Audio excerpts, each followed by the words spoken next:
आज का टॉपिक है पार्ट 6 ग्रामीण विकास। ग्रामीण विकास पुनरावृत्ति नोट्स स्मरणीय बिंदु। ग्रामीण विकास से अभिप्राय उस क्रमबद्ध योजना से है जिसके द्वारा ग्रामीण क्षेत्र के लोगों के जीवन स्तर तथा आर्थिक व सामाजिक कल्याण में वृद्धि की जाती है। ग्रामीण विकास के मुख्य तत्व। ग्रामीण विकास के मुख्य तत्व भूमि के प्रति इकाई कृषि उत्पादकता को बढ़ाना, कृषि विपणन प्रणाली को सुधारना ताकि किसान को उसके उत्पाद का उचित मूल्य प्राप्त हो सके, ज़्यादा मूल्य वाली फसलों के उत्पाद को बढ़ावा देना, कृषि विविधीकरण को बढ़ावा देना, उत्पादन की गतिविधियों का विविधीकरण ताकि फसल खेती के अलावा रोजगार के वैकल्पिक साधनों को ढूंढा जा सके। ग्रामीण क्षेत्रों में साख सुविधाएं उपलब्ध कराना, ग्रामीण क्षेत्र में कृषि तथा गैर कृषि तथा निर्धनता को कम करना, जैविक खेती को बढ़ावा देना, ग्रामीण क्षेत्रों में शिक्षा तथा स्वास्थ्य सेवाओं को विस्तार करना। भारत में ग्रामीण साख के स्रोत संस्थागत तथा अनौपचारिक स्रोत, इसमें साहूकार, व्यापारी, कमीशन एजेंट, जमींदार, संबंधी तथा मित्रों को शामिल किया जाता है।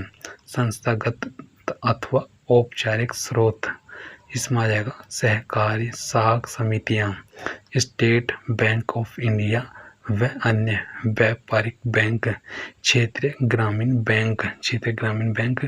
फिर इसमें आ जाएगा कृषि तथा ग्रामीण विकास के लिए राष्ट्रीय बैंक नाबार्ड, स्वयं सहायता समूह।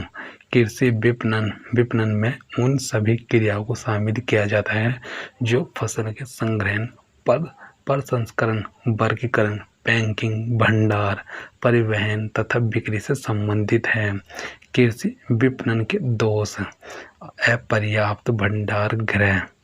फिर इसमें आएगा परिवहन व संचार के कम साधन, अनियमित मंडियों में गड़बड़ियां, बिचौलियों की बहुलता, फसल के उचित वर्गीकरण का अभाव, पर्याप्त संस्थागत वित्त का अभाव, पर्याप्त विपणन सुविधाओं का अभाव।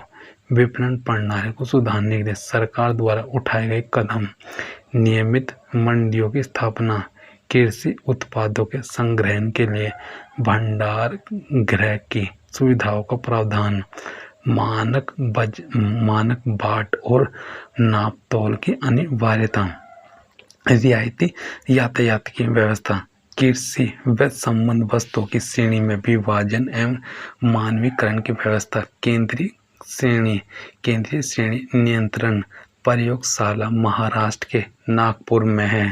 भंडार क्षमता को बढ़ाने के उद्देश्य से सार्वजनिक में भारतीय खाद्य निगम FCI, केंद्रीय गोदाम निगम CWC आदि की स्थापना, न्यूनतम समर्थन कीमत नीति।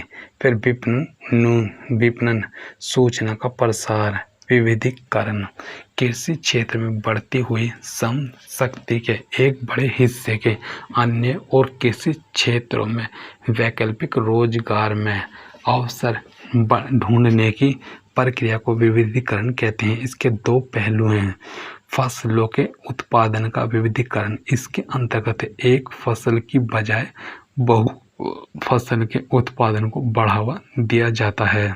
इसके दो लाभ हैं। मानसूनी कमी के कारण होने वाले खेतों के जोखिम को कम करती है। यह खेतों के व्यापारीकरण को बढ़ावा देती है।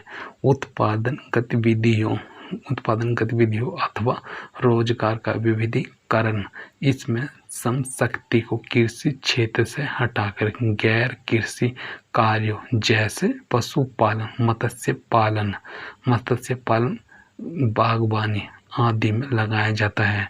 ग्रामीण जनसंख्या को रोजगार को गैर कृषि क्षेत्र, पशुपालन, मछली पालन, मुर्गी पालन, मधुमक्खी पालन, बागवानी, इसमें बागवानी में कुटीर और उद्योग, कुटीर और लघु उद्योग।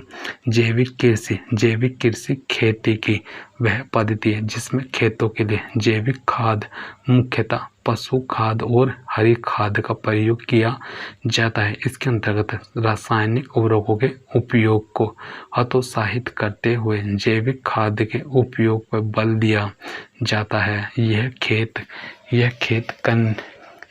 खेत करने की वह पद्धति है जो पर्यावरण के संतुलन को पुनः स्थापित करके उसका संरक्षण एवं संवर्धन करती है। जैविक कृषि के लाभ।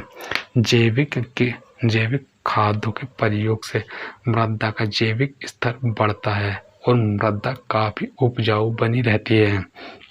जैविक खाद पौधों की वृद्धि के लिए आवश्यक खनिज पदार्थ प्रदान करती हैं जो मृदा में मौजूद सूक्ष्म जीवों द्वारा पौधों को मिलाते हैं, जिससे पौधे स्वस्थ बनते हैं और उत्पादन बढ़ता है। रासायनिक खादों के मुकाबले जैविक खाद सस्ते और टिकाऊ होते हैं।